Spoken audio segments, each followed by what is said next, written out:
لله رب العالمين. الحمد لله على نعمة الإسلام وكفى بها من نعمة. الحمد لله الذي بنعمته تتم الصالحات. الحمد لله الذي أنعم علينا بنعمة الإسلام وكفى بها من نعمة. الحمد لله الذي هدانا لهذا وما كنا لنهتدي لولا أن هدانا الله. ثم الصلاة والسلام على المبعوث رحمة للعالمين محمد بن عبد الله وعلى آله وأصحابه ومن تبعهم بإحسان إلى يوم الدين. أما بعد أيها المؤمنون، يا أيها الذين آمنوا اتقوا الله حق تقاته ولا تموتن إلا وأنتم مسلمون. يا أيها الناس اتقوا ربكم الذي خلقكم من نفس واحدة وخلق منها زوجها وبث منهما رجالا كثيرا ونساء واتقوا الله الذي تساءلون به والأرحام إن الله كان عليكم رقيبا. يا أيها الذين آمنوا اتقوا الله وقولوا قولا سديدا يصلح لكم أعمالكم ويغفر لكم ذنوبكم ومن يطع الله ورسوله فقد فاز فوزا عظيما. يا أيها الناس إنا خلقناكم من ذكر وأنثى وجعلناكم شعوبا وقبائل لتعارفوا إن أكرمكم عند الله أتقاكم. أيها المسلمون، أيها المؤمنون، يا من آمنتم بالله ربا وبالإسلام دينا وبمحمد صلى الله عليه وسلم نبيا ورسولا، تبتم جميعا وطاب منساكم وتبوأتم جميعا من الجنة منزلا. فالله جل وعلا أسأل بأسمائه الحسنى وصفاته العلى الذي جمعني مع حضراتكم في بيت من بيوته في هذه الدنيا الفانية التي لا تساوي عند الله جناح بعوضة، أن يجمعنا دائما على هذه الدنيا على طاعته وفي الآخرة مع خير خلقه إنه ولي ذلك والقادر عليه. أحبتي في الله، إن وفد البيت العتيق قد وفدوا عليكم وهم بغاية الفرح والسرور، وجاءوا ببركة تلك الأماكن الشريفة حامدين رب السماوات والأرض. musidɓe julɓe tedduɓe teddirɓe l'islam, ɓaawo en yettude allah o bajjo seniiɗo wawɗo mo ronkata wiyeteeɗo allah mo mara nando mo mara ɗimmu, juulen e ɓurnaaɗo tageefo ngon sallallahu alayhi wa sallam, kanko e ɓeygure makko nden fof e dendangal sahabaɓe makko e kala wonɗo e laawol ɓeeɗo ila yawmil qiyama. musidɓe julɓe tedduɓe, seeninoɓe hajju en ɓe fuɗɗike artude maɗum ɓe hewtitika galleji maɓɓe. inna wafda albaytil atiq ko ɗum woni koɗoyinoɓen suudu allah ndun, suudu woɗɗundu nun ɗum ko makkatal mukarrama, wo haray ɓe hewtiti. gad wafadu aleykum, wo ɓe hewtitika moɗon ka maɓɓe, wa hum fi gayati lfarahi wassurur, hiɓe hattini e weltade e weltagol, hiɓe hattini e jalbugol jalbirgol annora iman. ɓeɗo ɓe hewtiti wa ja'u bi barakati tilkal amakin, ɓe hewtitidi ka maɓɓe e ka moɗon wondude e barkiji ɗi nokkeli tedduɗi ɗi ɓe senino ton.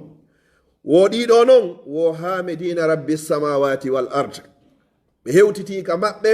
hiɓe yettude o allahjo ko ɗum woni ɓantuɗo kammuli o jugginari e o weƴƴituɗo leydi. ɓeɗo ɓe seniki e nokkeli wonduɗi e barki, ɗum ko madinatul munawwara.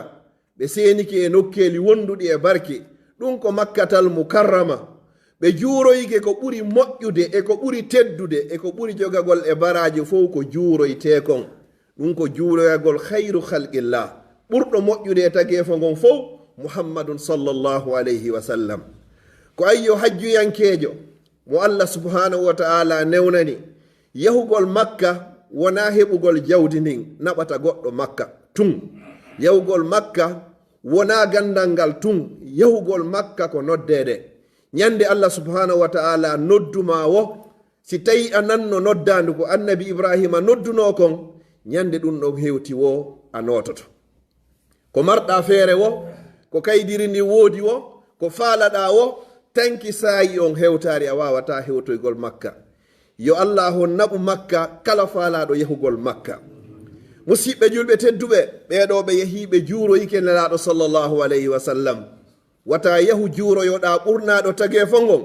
yiltoyoɗa juuroyoɗa kadi ko naaday ma e shirku billah ɓeɗo ɓe yehiɓe juuloyi madinatul munawwara waɓutu goto mo juuluɗa ka madinatul munawwara hino fodawa waɓutuji wulure hara hina makka e baytul maqdis wata yahu juula ɗon arta kadi bonnitana ɗum ɗon hoorema wata yahu yiyoya baqi ka sahabaɓe ɓuri guluje temedere sahindina kaɓe wattina ɗon arta bonnana hoorema ɗum ɗo sabu jaɓɓodirgol e rewɓe janamɓe sabu lunnodirgol e rewɓe janamɓe tawata hay a hewtitari ka galle maɗa ɓeɗo ayyuhal muslimun alhujjaju zahabu mulawwithina min azunub wa raja'u ka yawmi waladatuhum lummahat inna haza lahuwa alfawzu alazim limisli haza falyamal alamilun woɓe seninoɓe hajju ɗo fewdoɓe yahata hari ɓe heewi tew bakkatuji hiɓe heewi tew bakkatuji e zunubuji koɓe faggiti koɓe andi fimum e koɓe anda fimuɗum ko suuɗi e ko feeñi koɓe yahata makka hari hiɓe heewi tew woɓe hewtiti noon ka maɓɓe hiɓe wayiwa ñande yumma maɓɓe woni ko jibini ɓe raja'u ka yawmi waladatuhumul ummahat ɓe hewtiti hiɓe laaɓiri e bakkatu wano ñande ɓe jibinano wo wata tunin hoorema hande kadi ɓaawo a laɓɓinde hoorema e bakkatu a anda kadi ko honde tuma woni ko mayata a anda sa yiltitoto e nder makkal mukarrama fiya laaɓitoy kadi e bakkatu o inni inna haza no ɗum ɗo yahugol makka tottoya farilla on hewtitayka e muɗum laaɓa e dendagal bakkatuji la huwa alfawzu l azim ko ɗo ɗo wiyete malore mawnude nden kadi malore mawnude nden fi honɗum kala yahuɗo ɗon yo andu haray o nanuno ko annabi ibrahima alayhi salam nodduno kon wa azzin fi nnasi bilhajj ya'tuka rijalan wa ala kulli damirin ya'tuna min kulli fajjin amik liyashhadu manafi'a lahum kala nannoɗo ndu noddandu ɗo hara hiɗa e nder keeki babiraɓe ma wo on tigi notoy to makka kala mo nanari ɗum ɗo ko eta wo ko eta wawata hewtiroyde makka yo allah newnan en fof meɗen yahen makka totto en farilla on ɓeɗo noon nelaɗo sallllahu alayhi wa sallam e maaki kala yawɗo hajjoyi hara ko fi allah o hajjiroyi o laɓɓini ko hajjiroyi kon o hewtiti ka makko wo haray o laaɓi e bakkatu wano ñande yumma makko woni ko jibinimo joni noon a hewtiti allah okkima nde malore ɗo wata tunintin hoorema ɓaawo a laaɓude e bakkatuji woli misli haza falyamalil amilun ko sabu ɗum ɗo gollowo haani gollirgol goɗɗo ko ɗum ɗo haani tinnade ko ɗum ɗo haani wakkilade fi muɗum fiino wawa tottiroyde ngal tugalal jooɓal e tugalil islam ɓen hiɗe wi'a ɓe hajjuɓe hani allahum wo ɓeɗo tigi tigi on ɓe heeɓi ko ɗaɓɓete kon lahum safahum maulahum wo ɓeɗo laɓɓinoyiɓe ton joomi maɓɓe kadi wa hatta anhum zunub o ɓooriɓe e dendagal e bakkatuji wa baha lahum malaikata allah kadi moɓidiri ɓeɗo fo ka ayde arafat o mantoriɓe yeeso malaikaɓe makko almuqarrabun ɓattinaɓen ka makko ko ɗum ñalande arafa allah subhanahu wa taala yubahi ibadahu malaika yaqulu ya malaikati o nodda malaikaɓe fo inna kono yo malaikaɓe an ndaare ɓeɗo ja'u min kulli fajjin amik ɓe iwi e nokkeli ɗin fof ɓe ari e nde nokkure ɗo ko honɗum ɓe wone torade hiɓe ɗaɓɓude aljanna ko honɗum ɓe wone moolade hiɓe moolade yiite o inna ene malaikaɓe ɓeɗo ɓe yi aljanna malaikaɓe inna ɓe yaari aljanna ɓe yii yiite ɓe inna wo ɓe yaari yiite allah inna ɓe si ɓe yiwno yiite ngen ɓe mooloto no ɓuri ko on ɗon moolade si ɓe yino aljanna on ɓe ɗaɓɓayno aljanna on ɓuri ko on ɗon moye ɗaɓɓude on kon ushidukum ya malaikati anni qad ghafartu lahum mi seedini on ko ono yo malaikaɓe wondema min allah jeyɗo aljanna jeyi yiite mi yaafike ɓeɗo fo moɓodirɓe ka ayde arafa an o artuɗo hajju hiɗay tawa e ɓeɗo ko onon ɗo moɓodirno ka ayde arafa ɗo allah subhanahu wa taala mantorma yeeso malaikaɓe ɓe ñamata yarata ɗanota ko resata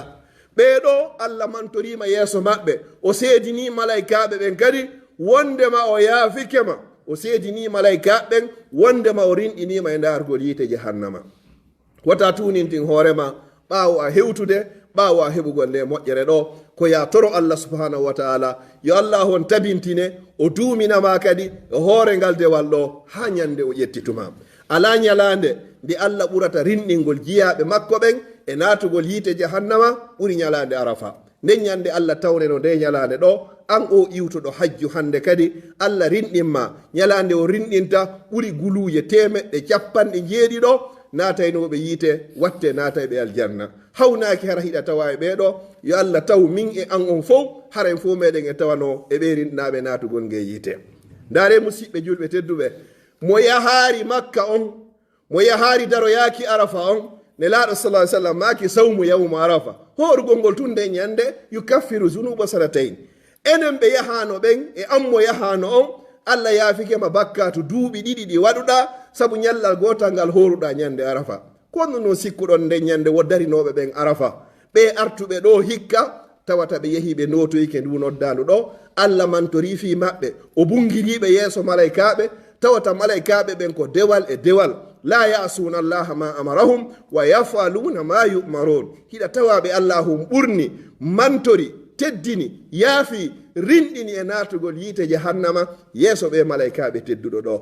ɓeɗo wata bonnu nde hool arde ɗo wata bonnu ko Allah subhanahu wa taala mantorma ɗo yeeso malaika wata bonni to ko Allah subhanahu wa taala rinɗinma kon e natugol yiite jahannama ayyuha almuslimun wa rafa'ahum ila maqamil abrar Allah ɓanti fima o nayima e dokku towɗo dow si Allah inni kono yo malaikaɓe dareɓe jiyaɓe an ɗo fof ɗum ko mantorgol ma jonnugol ma valeur ko valorise ugol ma towna fima an o jiyangel a ñamay a yaray a ɗanoto a resay a yedday Allah subhanahu wa taala Allah subhanahu wa taala ɗo ɓawo ɗum ɗo fof o mantorma yeeso ɓe malaikaɓe ɗo himo andile alhaali ma on himo andi ka suuɗotoɗa yeddamo himo andi bakkatuji ko rondiɗa himo andi ko honno yaruɗa ɓawo ɗum ɗo fof o surruma e dew ɗum ɗo o mantorma yeeso malaikaɓe ɓen wata ɓonnu ɗum ɗo kay yo jiyangel Allah wa adda lahum annaimul muqim Allah maranima wiyete ko nema duumiɗo fi jannatin e aljannaji tajri min tahtiha al anhar hino doga hino ila sengole e majji canɗuɗi nayi calli ɗin nayi cagol beere e cagol nduuri e cagol ɓira e cagol ndiyal laaɓuɗam ɗum ɗo fof ko Allah marani ɗum ɗo ko o neɗɗo wakkiliɗo yehi tottoyi o farilla ɗo hewtitika muɗum wawi jogitade hajju muɗum on miɗo toro Allah subhanahu wa taala ɓe yahari ɓen fof yo Allah naɓuɓe yewnoɓe yo Allah on jaɓanɓe hewtituɓe ɓe yo Allah newnanɓe ɓe wawa jogitade aqulu qawli hadha wa astaghfirullah li wa lakum fastaghfiruh innahu huwal ghafurur rahim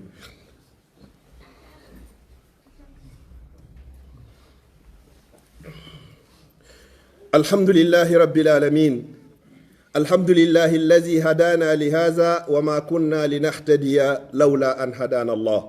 ثم الصلاة والسلام على المبعوث رحمة للعالمين محمد بن عبد الله وعلى آله وأصحابه ومن تبعهم بإحسان إلى يوم لا مرد له من الله أما بعد أيها المسلمون يقول النبي صلى الله عليه وسلم اتق الله حيثما كنت واتبع السيئة الحسنة تمحها وخالق الناس بخلق حسن ɓawo yettude Allah subhanahu wa taala lawol ɗimmol e lawol tammol juula e ɓurnaɗo tagi fongon sallllahu alayhi wa sallam kanko e ɓey guurego makko fo e dendagal sahabaɓe makko e kala wonɗo e lawol ɓeɗo ila yawmil qiyama musidɓe julɓe tedduɓe hajjiyankoɓe hewtituɓe tentinide hitande ɗo Allah naɓima e nokku ɓurɗo moƴƴude e nokkeli ɗin o naɓima madinatul munawwara ayi o yi ka ɓurnaɗo tagi fongo woni ko belna sa juuli da waɓtu goto ɗon hiɗa mari baraji wa juulɗo darɗe wulure hara hina makka a yahoyi a yi ɓurnaɗo on kaɓe belna a salminiɓe a hewrikeɓe a yahi a yiyoyi baqi a juuloyi kadi ka wiyeteɗon masjidu quba juulɗo darɗe ɗiɗi masjidu quba baraji makko no foto waɗɗo umra ɓawo ɗum ɗon fop a yahi uhud ka sayidina hamsa shahidina sayidu shuhada wara ɓen fof kala yanɓe shahid ɓen fof ko ɗo woni patron maɓɓe ayi oɗo kadi ko honto woni ko o belna kanko e capanɗe jeɗɗo sahabaɓe sahidina nde ñande ɓaawo ɗum noon fof hewtoyɗa makkatal mukarrama memuɗa hunde ko tawata ko iwde ka aljanna ma lunniɗande ma sappiɗande ko wiyete kon alhajarul aswad ko hunde iwde ka aljanna. yiiɗa baytullahi alharam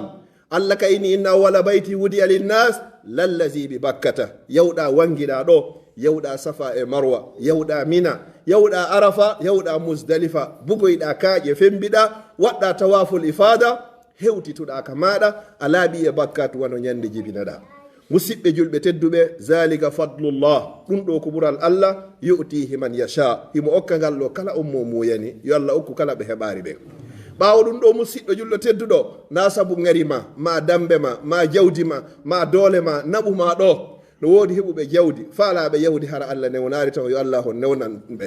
ko naɓata ɗo goɗɗo ko noddede nden ñande noddaɗa o a hewtoyay e o nokku ɗo yo allah taw hara en fo meɗen hiɗen nodda ɗo. ɓaawo noon a hewtitude ɗo a anda ko honde tuma ko joni ko kikiɗe ko janggo ko faɗɗi janggo ko arata ma ko ari toyta a anda ko honde tuma fottata e malakul mawt o fotta e ma joni noon a arti a laaɓi fo e bakkatu haray wattan hakkil wata yahu wangoyoɗa ɗo ara wangoya gollo ya gaburuji shirku wata yahu lunnoyoɗa nde hayre mema nde ara ƴetta jungo ma kadi mema kadi ɓandu debbo janano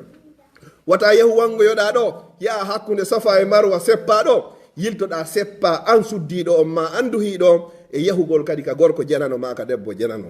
wata yahu juuroyoɗa ɓurnaɗo tagi fongon arta ɗo kadi hara ko ya yildito ko wonnoɗa e muɗum wata ƴettu jawdi ma laaɓude immoɗa yaha ɗo hewtitaka maɗo kadi hara ko ya ƴetɗo kadi ñamugo riba e jawle harmuɗe e sirkalngol allah subhanahu wa ta'ala ɓaawo allah laɓɓindema e dendagal bakkatuji. mi toriki allah subhanahu wa ta'ala hajjoynoɓeɓen fop yo allah newnanɓe ɓe wawa jogade hewtuɓe hikka ɓen kadi toriki allah yo allah tawɓe tawti janka ɓe gureji maɓɓe toriki allah subhanahu wa ta'ala kala nawnuɓeɓen fop yo allah o dikkinɓe haray no woodi neniraɓe meɗen toriɓe du'a fi fayɓe maɓɓe ɓen e fi haajuji maɓɓe ka golleji ka galleji mi toriki allah subhanahu wa ta'ala yo allah fewnu ɓiɓɓe maɓɓe ɓe fewna den nagal ɓiɗɗo julɗo toriki allah marɓe andeji ka galleji e ka golleji yo allah on ittu kala tawayɗo mawɗo mum fatiken toriki allah yo allah on yaafomo haray ɗen jogui musidɗo meɗen nawnuɗo inchallah mo tori duwa yo allah joni tumo cellal makko ngal allahumma rabban nas yazibil basa washfi anta shafi la shifa illa shifauka shifa an la yughadiru sagama kala julɗo nawnuɗo yo allah on dikkimmo kala julɗo fatiɗo yo allah on yurmemo kala julɗo joguiɗo ande sohla e ɓittede yo allah on ittanmo marɓe ɓen fof yo allah on ɓeydanɓe ɓe jogaki ɓen fof yo allah on okkorɓe yo allah laɓɓinan en golleji meɗen ɗin yo allah dannen en sirkalngol mo hara hiɗen andi yo allah dannen en sirkalngol mo hara en anda yo allah wurno en koyen julɓe o ƴettita en hara koyen gomninɓe yo allah wurno en haka gurna moƴƴani en ñande tawata ko lakara moƴƴani yo allah ƴetti en ndeññande mawɓe meɗen hikkiɓe yeeso ɓen fof yo allah o yaafoɓe kala koɓe faljuno ko yo allah yaafoɓe saabu yurmede kala koɓe hawrodirno e sawaba yo allah yoɓirɓe natal aljanna rabbana atina fi dunia hasana wa fi l akhirati hasana wa qina azaba annar wa sallallahu ala nabiyina muhammad wa ala alihi wa sahbihi wa sallam tasliman kasira wa akhiru da'wana alhamdulillahi rabbil alamin.